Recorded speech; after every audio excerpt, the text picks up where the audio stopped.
My name is Michael Helms. I'm the pastor of First Baptist Church in Jefferson, Georgia. I've been to Liberia 5 times. The first time that I went to Liberia was in 1995, in December. I went there with Olu Minja. And it was a time when the State Department had issued a travel advisory. No one was going to Liberia from the States in 1995. In fact, the international airport in Liberia was closed, and we landed in a small plane on an airport in the city of Monrovia.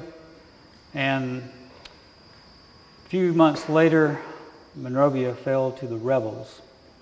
And Liberia was devastated by a 15-year civil war. The next time I went to Liberia was in 2006. And this time, Olu Minja had returned to Liberia. He had finished Mercer University, he had finished Duke Seminary, and he went back to open Rick's Institute as their principal. And he invited me to come and to be the first campus pastor there. And so I accepted that offer and went, and I spent a month there on my sabbatical. And so that really prompted my desire to learn more about the genesis of the Civil War, and that prompted me to end up writing my book, Hoping Liberia, stories of the Civil War from Africa's first republic. So my desire to continue to go back to Liberia has continued over the years, and through the years I have continued to meet many people. My paths have crossed with many people who have a love for Liberia. I created a foundation so that I could continue to fund various projects in Liberia called the Bricks for Ricks Foundation.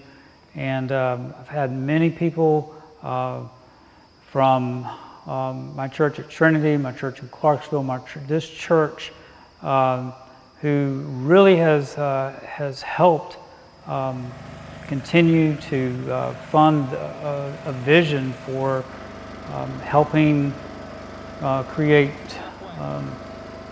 efforts with sustained housing and efforts of clean water and various things of that nature within the country of Liberia.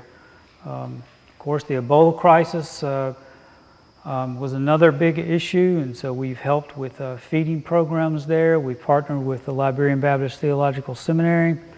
But perhaps, I don't know, just a little more than a year ago, my paths crossed with 2 wonderful people, Jesse and Jessica Phillips. Wanted to introduce them to you today because we have struck up a beautiful partnership, and I want you to hear their story. It's an incredible story. So now I want to introduce them to you, Jesse and Jessica. So you just one day decided you're going to up and be missionaries in Liberia. How did that happen? Jess actually started really getting deeper into that. She started taking classes that were going to prepare her for the mission field. One of those is Perspectives. It's a class that is all over the United States that shares different perspectives of different ministries and different missionaries in their different fields, and it helps somebody to really just get in and understand what it's like to be a missionary, and also prepare yourself. And one of the things, she had been taking that class, and I had been home from college over the weekend, and she said, well, they're allowing us to invite one person to come to our perspectives class. And that one perspectives class, I will never forget. The man's name was Brad Buser that was speaking. He was a pioneer missionary to Papua New Guinea. And one of the things that he spoke was that he never received this crazy moment where there was a burning bush and God said, I want you to do this. He never had that moment where God came in a dream and said, I want you to do this. He read in the Bible that said that as followers of Jesus we should go. And he did it. And that was one thing that I believe that whole entire night that Brad Buser was speaking directly to me.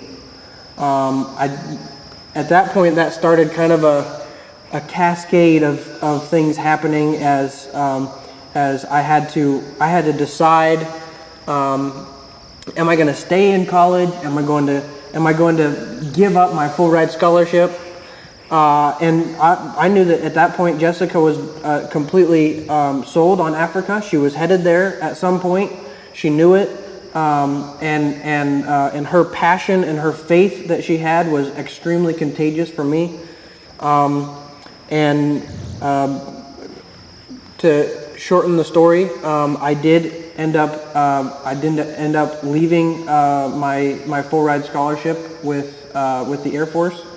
And we ended up making our first trip to Liberia in 2013. So was this before or after, or before you gave up that the two of you were? Had you proposed to her before you did that? That's maybe what I'm asking. No. I had not proposed to her before I did that. No, we were dating at the time. So to clarify, you were independently going to go to, you had a calling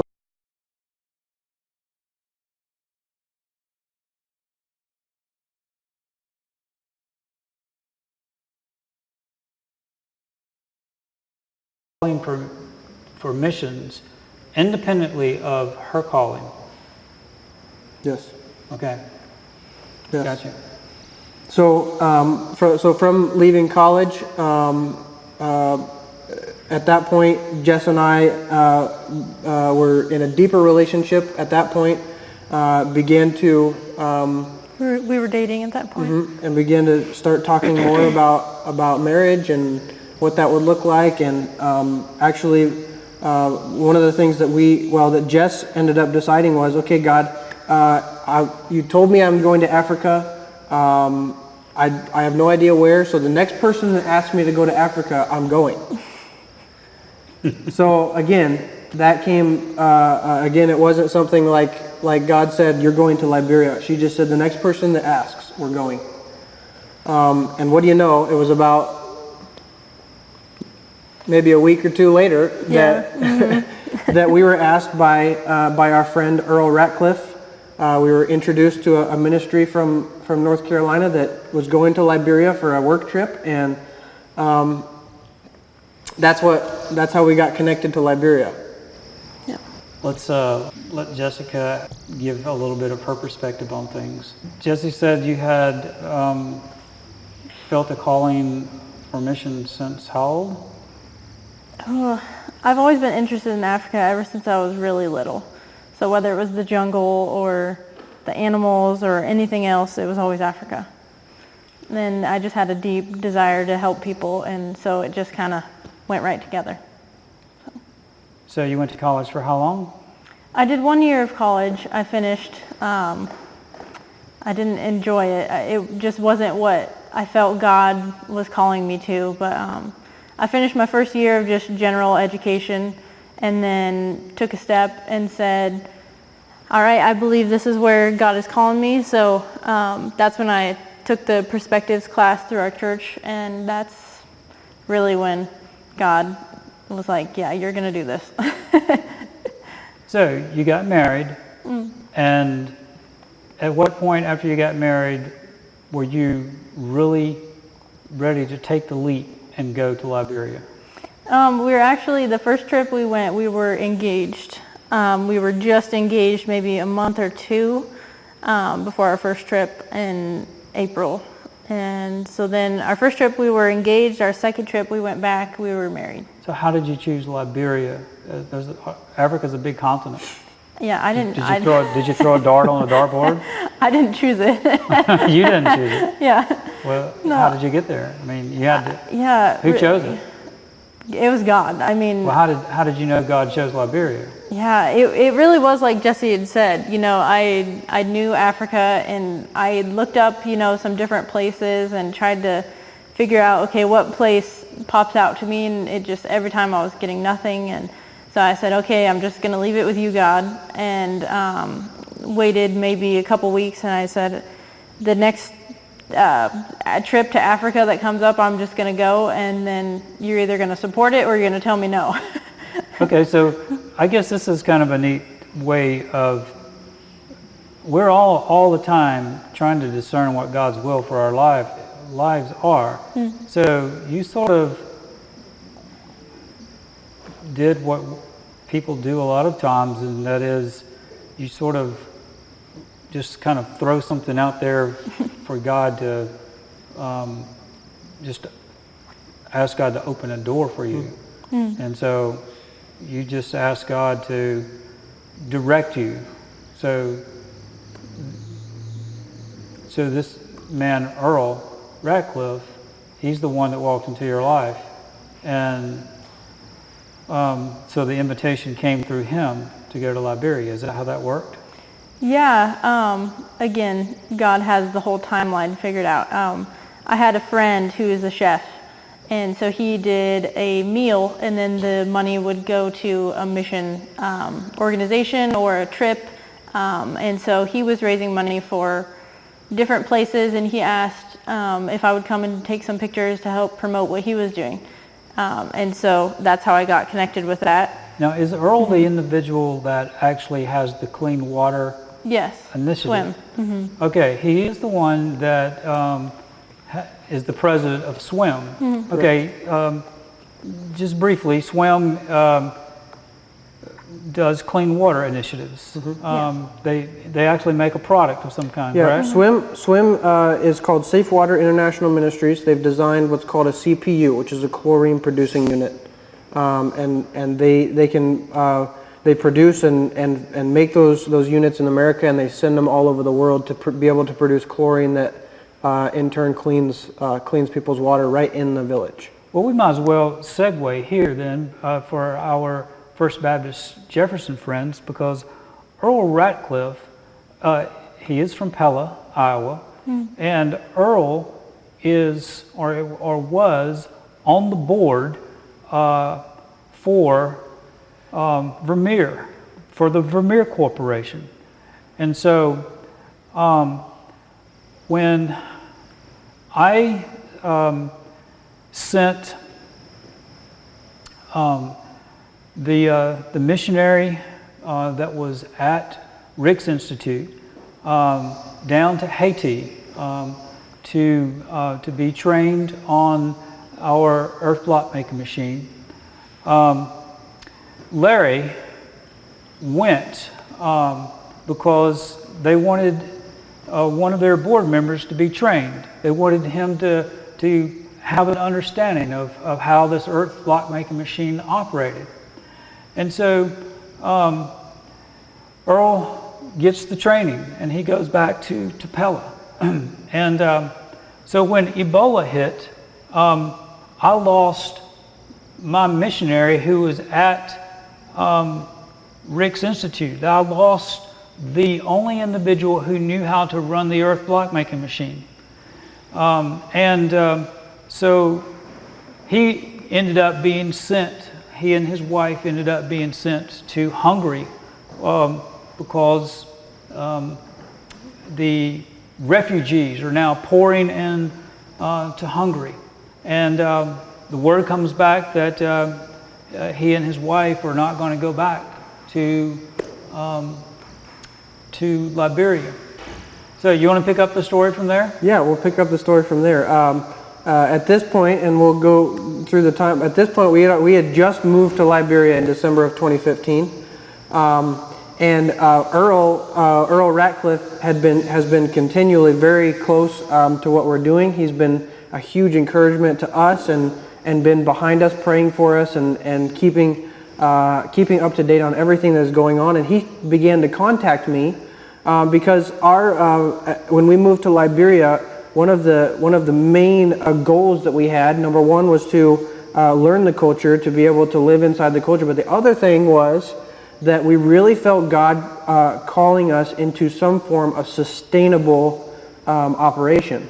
And so that's another thing, we talked about. We kind of went into this thing really completely open-ended and just said, God, we're going to go until you say no.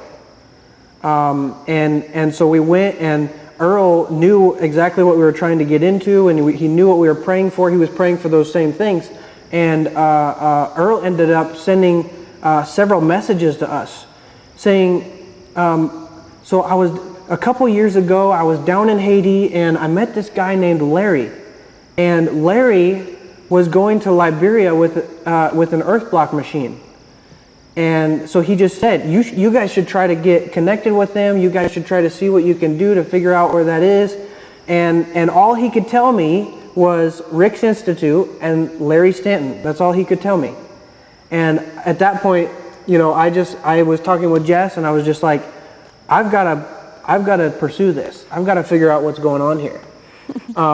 Because he was adamant about it, and I didn't know why. I didn't understand why.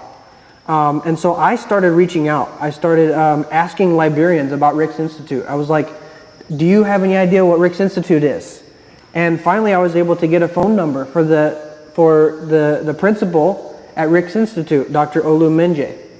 I contacted Olu, and automatically he said, well, I can give you the information to Dr.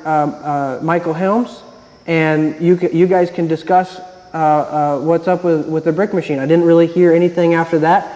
I think that was right in the end of December, I immediately sent an email to Dr. Helms. It took about a month to get a message back because I had actually sent it to probably the wrong email, but he did return the email, and I believe it was about 11 p.m. on January 16th. I can remember it very, very vividly. 11 p.m. on January 16th, I checked my email, and it was an email from Dr. Helms saying, you have no idea how much of an answer to prayer this is. And to me, hearing that from him, I'm like, are you kidding me? That's an answer to my prayer. And from there, we automatically, we got connected even more. We tried to stay in touch on what was happening. At that point, our whole plan was, we're going to come back to the States, and this was last year, about April. We're going to come back to the States, and we're going to train with this block machine. And our whole idea, our whole goal was, okay, at least, this is a very expensive machine. They've got their own plan for the machine. So I said, here's what we'll do. We'll be able to use the machine for a certain amount of time for a project that we were doing. And then what we'll try to do is come back and train some of the people on Rick's Institute so that machine can be used there, because we knew it was a donation originally to Rick's Institute. And so we came back in April, and we did the week and a half long intensive training on the block machine in Dallas. We got to come here for the first time and meet Dr. Helms face-to-face for the first time, and also meet the church and some of the congregation. And then from there, what we did is we talked to Dr. Menje, and we made the decision that the machine could be best utilized in their mission. And so we simply shifted the machine from Rick's Institute over to Jesse and Jessica's Mission for the Lamb. And to date now, since April of last year, they have made 32,000 earth block.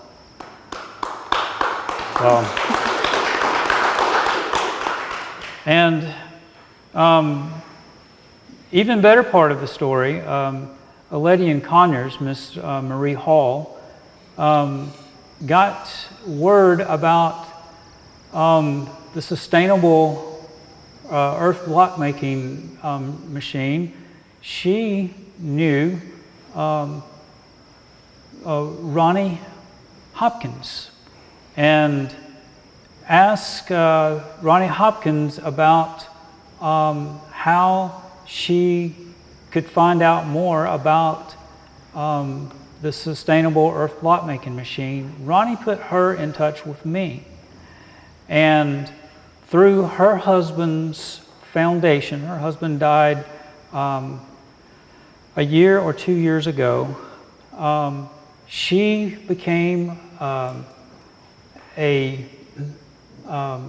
significant contributor and gave enough money to purchase another machine, which is now in the port in Liberia. And Jesse and Jessica are going to be able to send the original machine out from their area into other areas, into other counties, and they will be able to use the second machine and create a sustainable business where they are. There are hydroform machines in the area. NGOs are using them. Jesse has a video that demonstrates how the Vermeer machine makes a superior block even to the hydroform machines, and he can sell these blocks at a profit, and they are going to be a superior block to cinder blocks and to these hydroform blocks, which look a lot like the blocks that he is making. So he's going to have superior product. He's going to be able to make them. He's going to be able to make a profit, and he's going to be able to help schools, churches, and other areas outside of his area, which is going to give him a very good name in his ministry, a very good name. Let's shift gears just a little bit, because I know that you've done a lot with the earth block, but let's talk a little bit about your other skills, Jesse. I mean, and yours too, Jessica. I mean, I want them to understand. I mean, you're a licensed electrician. What are some of the other skills that you have? Just I've been extremely blessed. Right now I'm a licensed electrician in the state of Iowa. I'm skilled in construction. I also have a really rich and deep background in agriculture. I grew up on a cattle ranch for the first 12 years of my life, and then moved to Iowa where I became a farmer's hand and to be able to really understand agriculture in the way that should operate. And so yeah, he can do solar. I mean, he's a jack of all trades. I'll speak for you. I think that... And you do have solar panels in your house, right? Correct. And what are they providing electricity in the house that you have? Yeah, so the solar panels we have in our house is providing actually enough for us to have a freezer, which is huge for Liberia. Normally it's, let's just say a day in Liberia without one is going to the market every single day. When you get there, you've got different forms of meat on a table with flies flying all around, and you don't know how long it's been sitting there. Sometimes you bring it back and you get mold all over the meat. Sometimes and that's what we were doing for the first year and a half of living in Liberia until we were able to set that up. Now the other really cool thing is we've already been able to just this year been able to help another ministry clear up in northern Liberia in Lofa County to install a solar array for them as well. And their ministry is they're doing the same thing, running a freezer. But what they're able to do is they're selling cold water to the community. So cold water is very hard to come by. You don't. Most of the time the water you get is warm because you just get it right out of the sun. But they're able to cool the water down and sell cold water for about 5 cents a sack or a container. Mm-hmm. And they're able to employ 1 to 2 people to do that. Now you've also created a way for Liberians to raise their own fish, where the fish eat the vegetation. What's that called? It's called aquaponics, and many people have heard of hydroponics, which is just using the plants in water and just continuing to add nutrients to the water, which is very popular now. And so the other form that we've been able to learn and develop is called hydroponics, which is a way that you can grow your fish anywhere, but also it's a closed system where you have fish and plants in the same water, and the plants will actually filter the water for the fish, so you can use the same exact water for the fish, and also you can get a lot of produce out of that system, as well as for us we were able on our test plot, we were able to grow fingerling tilapia in about 4 months, from fingerlings to full size, in about 4 months time, to be able to recycle and eat. Okay, so we've talked about sustainable things where you're trying to help take care of some of the physical needs of the people. Mm-hmm. But there's a reason for that. Mm-hmm. You want to do those things, but that's not the total reason you're there. You care about their souls. Mm-hmm. You care about their spiritual well-being. Mm-hmm. That's your passion. Mm-hmm. So tell us a little bit about how you are going about trying to disciple people. How are you doing that, Jessica? Yeah, one thing that Jesse and I have been really passionate about is youth. I mean, for ourselves, we're not very old, and so reaching out to the youth is just a natural thing for us. So we started a Bible study it's a movement from Francis Chan, and it's home church.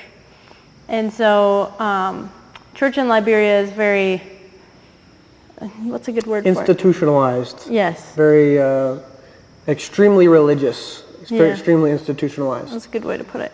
And so we wanted to start to break that mold a little bit and just give them an idea of how church was when it first started in the Bible.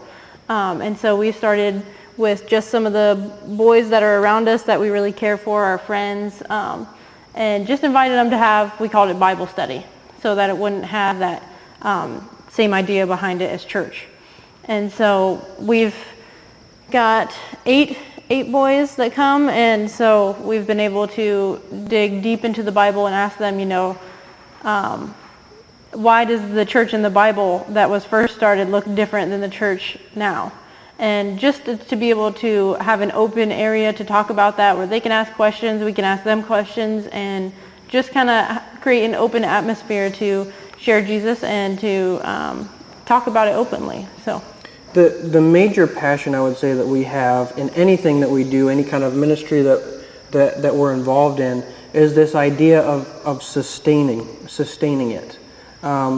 We've seen many ministries, and just in Liberia, I'm sure there's been the same in a lot of different areas. We've seen many areas where the missionaries or the organizations have come in and they've built their empires, they've built their walls around their empires, and they're kind of all, they don't need anybody, they're kind of all to themselves.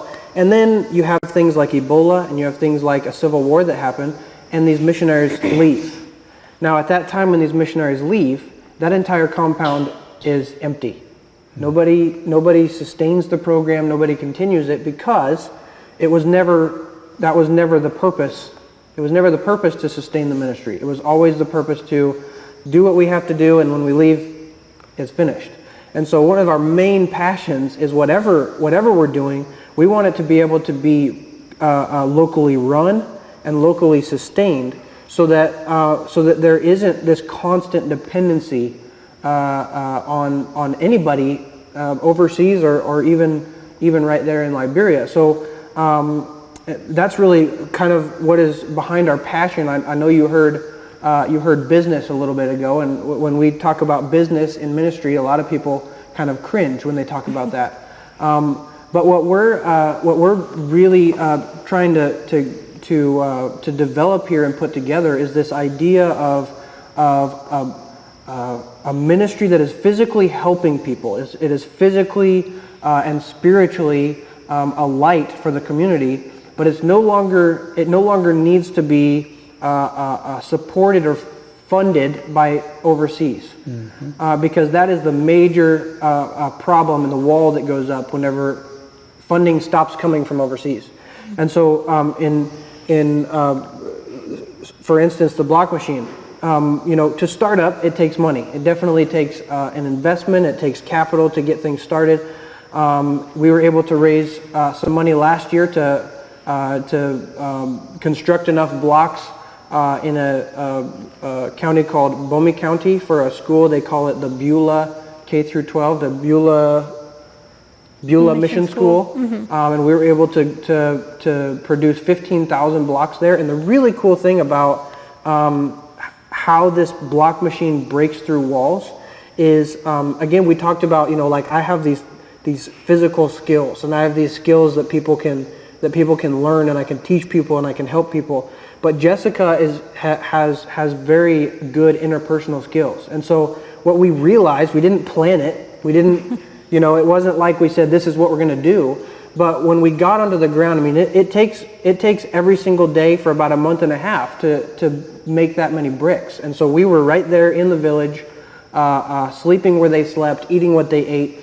And what was so cool was the fact that we were able to get the men that were there to be employed to make these blocks. There was about 15 or 20 of them that came in, and we were able to do devotions with them every single morning. And some of these gentlemen have Muslim backgrounds. They have kind of a mixed background. They have traditional backgrounds. And we were able to bring them in, and literally, we didn't tell them they were wrong. We didn't criticize or judge them. We just came in and shared love with them. And the cool thing was, when the production was done at the end of the day, we were able to sit around the fire with these same gentlemen and just love them and just enjoy each other's company. And we saw so much transformation in just that month period. That was just absolutely overwhelming, to be able to see how our strengths have worked together in that.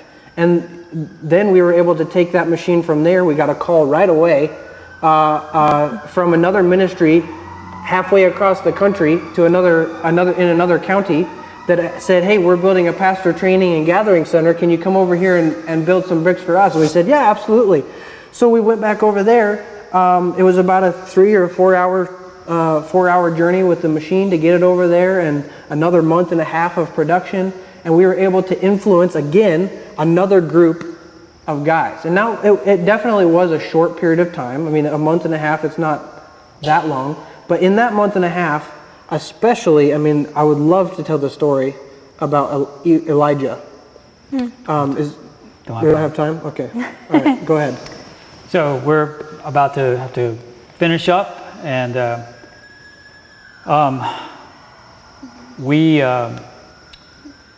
we're very proud of you.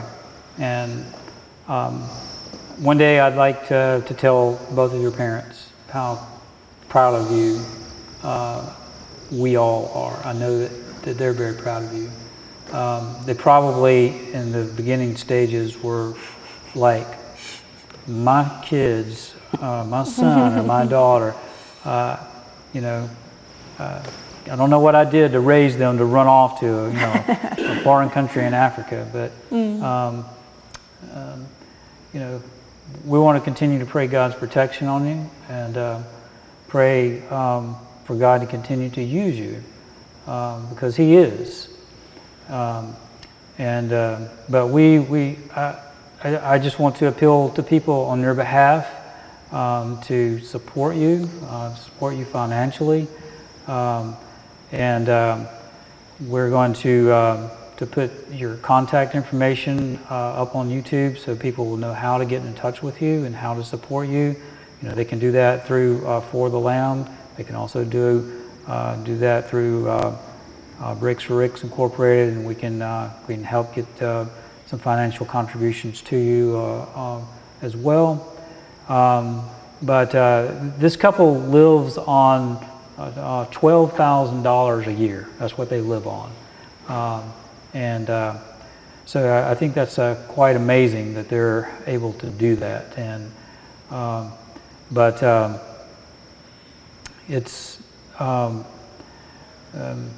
their ability to be frugal and to manage their money, and then to put other monies into their ministry is quite amazing. We want to be able to help them, and for their ministry to be able to grow and to prosper. And we want to continue to keep up with you, and we pledge to do that. Thank you very much. Thank you.